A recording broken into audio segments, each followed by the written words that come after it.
हाँ, अब भगवान थोड़े और बड़े हो गए। ऐसा वर्णन भागवत में लिखा है कि दोनों पैर से चलना सीखे। हाँ, दौड़ते हैं, फखाओं के साथ खेलते हैं। बहुत सारे फखा हो गए भगवान के।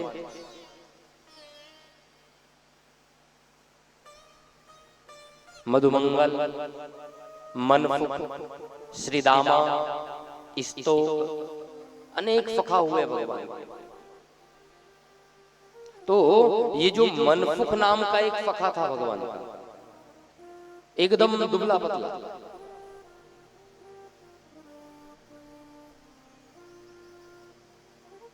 भगवान ने उसको बुलाया, ए भाई इधर आ।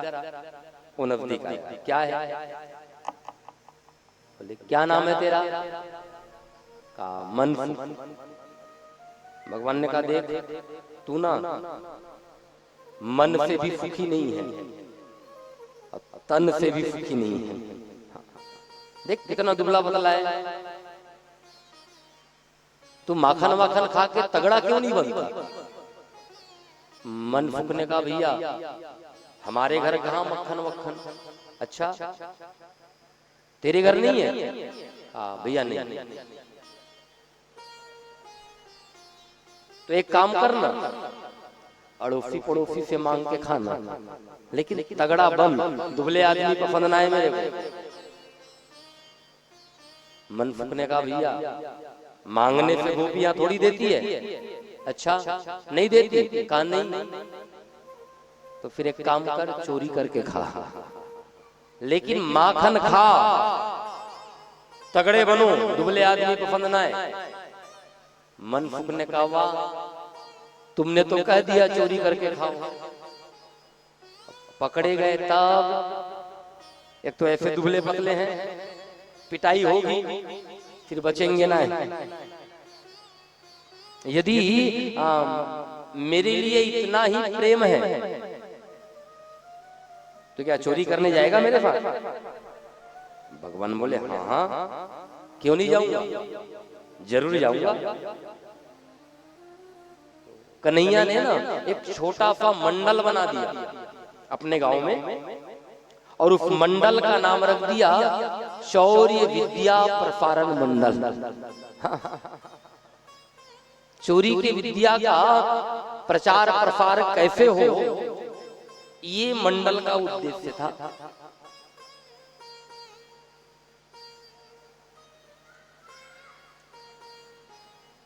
अब ऐसी घोषणा करा दी गोकुल गांव में कि जो हमारे मंडल के सदस्य हैं वही सभ्य हैं। तो देखो कोई असभ्य बनना चाहता नहीं। बड़े बड़े ग्वाल कन्हैया की टोली में शामिल। भाई कौन असभ्य बने? तो एक बड़ी टोली बन गई भगवान की गांव में, और फिर उपद्रव शुरू हुआ। आहा ऐसा उपद्रव मचाया पूरे गांव में कि सारी गोपियां शिकायत लेके पहुंचने लगी यशोदा मैया के पास। ओ मैया संभाल के रख अपने लाला को, हमारे घर आता है माखन चुरा के खा जाता है। यशोदा ने कहा अरे गोपी, यदि मेरा लाला मेरे घर पेट भर भोजन नहीं करता, तेरे घर जाके 2 लोंदा माखन खा लेता है, तो तू कौन सी गरीब हो गई? देख एक काम करना, मेरा लाला तेरे घर का 2 लोंदा माखन खाए ना, तो मेरे घर से ना 4 लोंदा ले जाना, लेकिन चोर चोर कहे के बदनाम मत करना मेरे बेटे को। क्यों? अरे ये बड़ा होगा, विवाह के लायक होगा, फिर इसको लड़की कौन देगा? यदि बदनाम हो जाएगा तो। वो गोपी बोली मैया 4 लोंदा माखन रखो अपने पास। अरे तुम्हारा कन्हैया हमारे घर आवे, माखन चुरावे, खावे, तो हम कोई गरीब नहीं होने वाली, लेकिन अकेला आवे तब ना, ये तो पूरे समाज को लेके आता है। हाँ? सबको खिलाता है। यशोदा मैया बोली यही तो मेरे बेटे का सद्गुण है। हाँ, अकेले नहीं खाना चाहिए भाई, बांट के खाना चाहिए। वो तो बढ़िया करता है मेरा बेटा, सबको खिलाता है। और गोपी माखन खाने के लिए है, कोई मुंह पे लगाने के लिए थोड़ी है। जा रहा है तो बच्चों के पेट में जा रहा है, ये कोई शिकायत करने की बात। एक गोपी फिर आ गई, ठीक है माँ, खुद माखन खाए, बच्चों को खिलाए, लेकिन मरकान भोक्षयन, बंदरों को भी खिलाता है, उसका क्या? यशोदा मैया बोली बंदर बेचारे भी तो जीव हैं, उनको भी तो भूख लगती है। अब मेरा कन्हैया बड़ा दयालु, सबको खिलाता है, बाद में खाता है। एक गोपी फिर आ गई, ठीक है माँ, खुद माखन खाए, बच्चों को खिलाए, बंदरों को खिलाए, लेकिन भांडम भिन्नति, मटका फोड़ देता है उसका। अब हम गरीब लोग रोज नए मटके खरीद के कहां से लाए? यशोदा मैया बोली अरे बच्चे तो बच्चे हैं, हाथ में मटका जाएगा तो फूटेगा, तुम ऊपर छीके में लटका के क्यों नहीं रखती? गोपी बोली हम ऊपर ही रखती हैं, लेकिन पतो ना है ये कैसे पहुंच जाता है।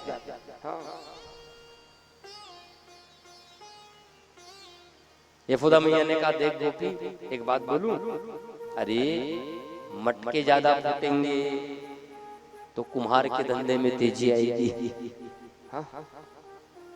उस बेचारे का भी तो घर गृहस्थी जोरों से चलेगा। अरे मेरा कन्हैया तो बड़ा दयालु है, सबके लिए सोचता है। किसी गोपी की शिकायत मां नहीं मान रही है, सबको जवाब दे रही है।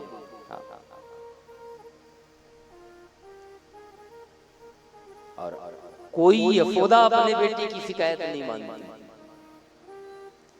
आजकल की यशोदा तो ज्यादा होशियार हो गई है। वो अपने बच्चे का शिकायत मानती ही नहीं। हमने सुना एक महात्मा जी से एक बहन अपने बेटे को लेके स्कूल में दाखिल करवाने गई, तो टीचर जी से कहा टीचर जी मेरा बेटा तो बिल्कुल शांत है, लेकिन कभी कभी शरारत करे ना तो तुम बगल वाले लड़के को 2 थप्पड़ मार देना, ये चुप हो जाएगा। ऐसी है आजकल की यशोदा, मानती नहीं अपने बेटे की शिकायत। शिकायत करने जाओ तुम्हारे बेटे ने ये किया, वो कहती है नहीं नहीं मेरा नहीं, वो पड़ोसी का होगा। मेरा बेटा ऐसा कर ही नहीं सकता। अरे क्या नहीं कर सकता, पत्थर मारा तेरे बेटे ने, खून निकला, ले गए हॉस्पिटल। माँ बोली कि नहीं नहीं वो मेरा नहीं, वो किसी और का होगा। माँ है ना, माँ अपने बच्चे से बहुत प्रेम करती है, इसलिए बेटे की शिकायत नहीं मानती। इसलिए माँ थोड़ा सावधान रहे, आप अपने बच्चे की शिकायत नहीं मानोगी और यही आगे जाकर के आपके बच्चे का नुकसान करेगा। ठीक है आप माँ हो, आप में वात्सल्य भाव ज्यादा है, प्रेम करो ना, किसने रोका है? लेकिन जरा शिकायत भी सुन लिया करो, नहीं तो छोटी गलती आगे जाके बहुत बड़ा दुर्गुण बनता है और फिर नुकसान होता है। हाँ।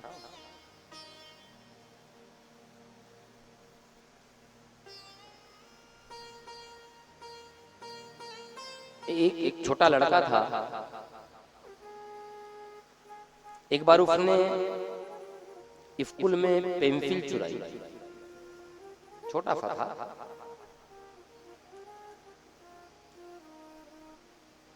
तो माँ ने डांटा नहीं, सोचा छोटा है बड़ा होकर सुधर जाएगा।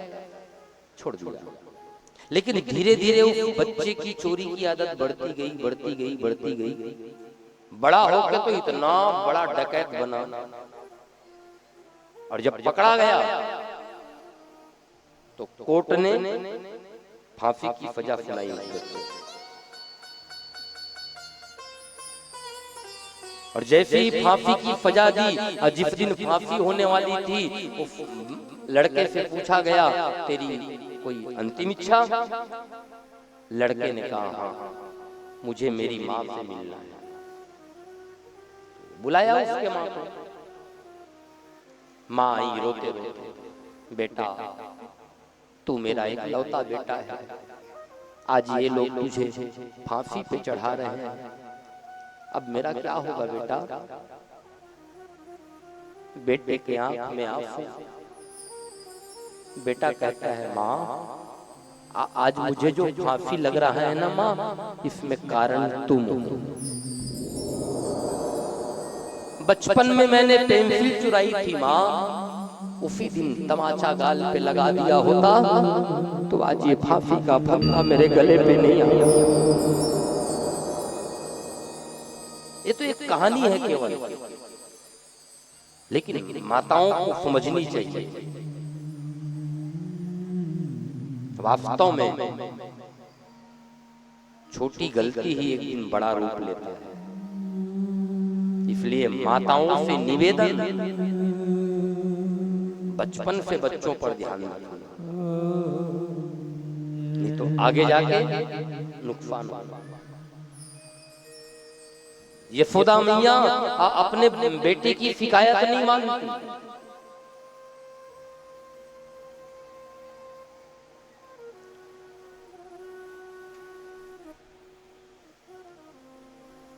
वत्सान मुंचन क्वचित समय क्रोध संजाता।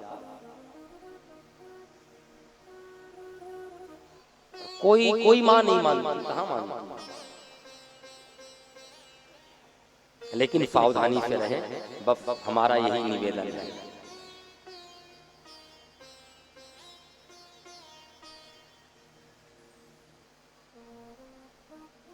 एक गोपी थी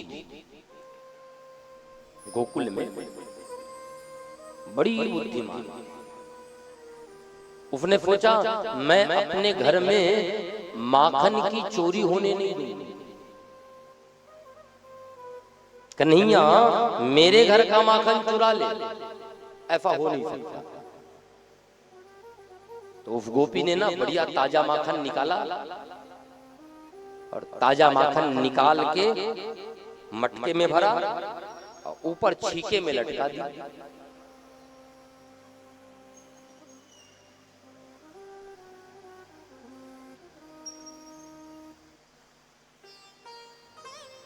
सावधान होकर घर का काम करने लगे। क्यों? क्योंकि भगवान कभी भी आ सकते हैं ना मटकी चुराने।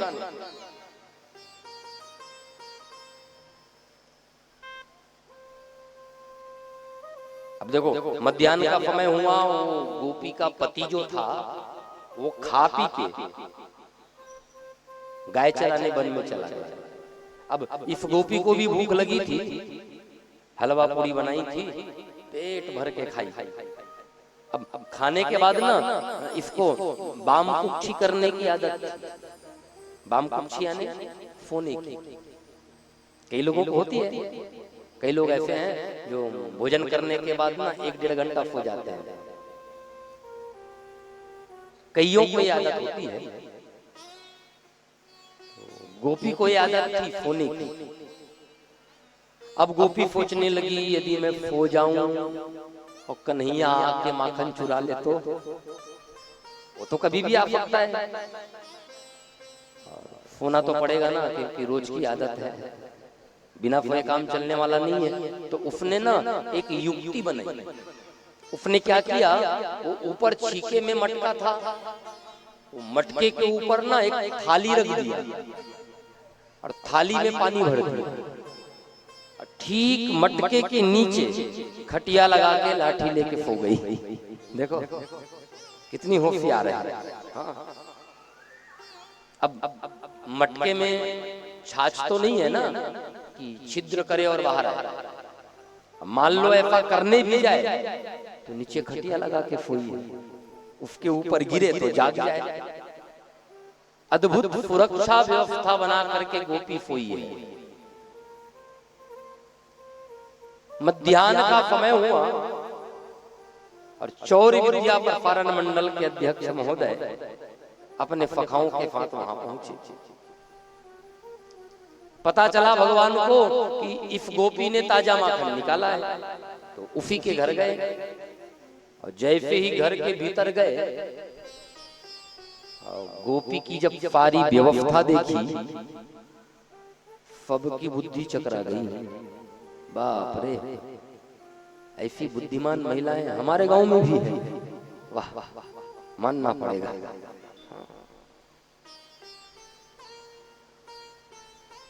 भगवान के सखा बोले, लाला चल भाई किसी दूसरे के घर चलते हैं, आज यहाँ अपनी दाल गलने वाली नहीं। भगवान ने कहा नहीं, खाएंगे तो इसी के घर का माखन खाएंगे। और सखा ये भी सुन लो, ऊपर जो छीके में दिखाई दे रहा है ना, उसी का माखन खाएंगे। भगवान के सखा बोले, ठीक है, लेकिन नीचे खटिया लगा के सोई है, जग गई तो। भगवान ने कहा चुप रहो, मुझे सोचने दो। कुछ देर तक भगवान सोचने लगे, फिर भगवान ने चुटकी बजाई। भगवान ने कहा देखो, दो जने ऐसा करो, जमुना जी जाओ और कमल नाल ले आओ। भगवान के दो सखा भागते भागते जमुना जी गए और बहुत सारे कमल नाल ले आए। भगवान ने कहा भैया, अरे इतने सारे लाए, इतनी जरूरत नहीं थी। अच्छा चलो कोई बात ना है, एक बढ़िया सा कमल नाल भगवान ने हाथ में लिया, कमल फूल को तोड़ा, सूंघ के अदा से फेंक दिया, एक सखा ने रख दिया। अब भगवान के हाथ में कमल की नाल, आप लोगों ने देखी होगी कमल नाल, बीच से पोली होती है ना, पाइप जैसे। भगवान ने क्या किया, जितने सखा थे सबको कहा लाइन से खड़े हो जाओ, सब लाइन लगा के खड़े हो। और जो सबसे लंबा था ना, उसको इशारा किया, इधर आ, वो नजदीक आया। क्या है? भगवान ने कहा देख, तू मुझे अपने कंधे पे बिठा, मटके तक ले चल। उसने भगवान को उठाया अपने कंधे में, सच में वो तो धन्य हो गया। जगत को धारण करने वाले परमात्मा को जो अपने कंधे पे धारण करे, उसके भाग्य की सराहना कौन करे। उठाया बाल कृष्ण भगवान को कंधे पे, ले गए मटके तक। भगवान ने क्या किया, हाथ में तो वो कमल की नाल थी ना, उसका एक सिरा थाली के पानी में डाला और दूसरा अपने मुंह में चूफा, बिना आवाज के साथ पाइपलाइन शुरू। धीरे धीरे वो थाली का पानी खत्म। फिर भगवान ने धीरे से थाली पकड़ा, उतारा, एक सखा को दिया, ये ले, धीरे से नीचे रखना, आवाज नहीं आई, नहीं तो ये जाग जाएगी। धीरे से थाली नीचे रखा, फिर मटका पकड़ा, छीके से बाहर निकाला, और जिसके कंधे पे थे ना, उसको भगवान ने कहा ए खड़ा क्यों है, काम हो गया, चल भाग। सब बाहर आए, सबने एक दूसरे को ताली दी। वाह कन्हैया, मान गए, वो फेर है तो तू फवा फेर है। खूब माखन खाया, बंदरों को खिलाया, मटका फोड़ दिया, अच्युत के फवम अपने कार्यों को पूरा करके चले गए। अब 5:30 बजे ना, वो हलवा पूरी जागी, नींद खुली, जमाई नहीं, जमाई लेते लेते ऊपर देखा, मटका गया है। खटिया के नीचे देखा तो पानी ही पानी। एक तरफ कमल के नाल पड़े हैं, एक तरफ थाली पड़ी है, माखन का मटका फूटा हुआ है। अरे माखन क्या, गोपी का मन चला गया भगवान कृष्ण ने। हाँ, इतनी व्यवस्था बनाई थी, फिर भी ले गया। हाँ, सच में ये मन की चोरी की कथा है, माखन चोरी की नहीं। मन माखन जैसा यदि कोमल हो जाए तो भगवान को बहुत पसंद है।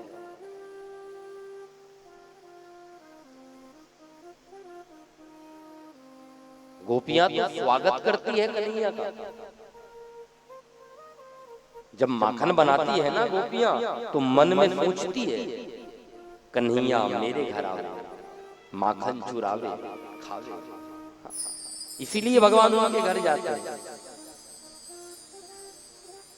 स्वागत करती है और कहती है क्या, स्वागतम कृष्णा शरणागतम कृष्णा, स्वागतम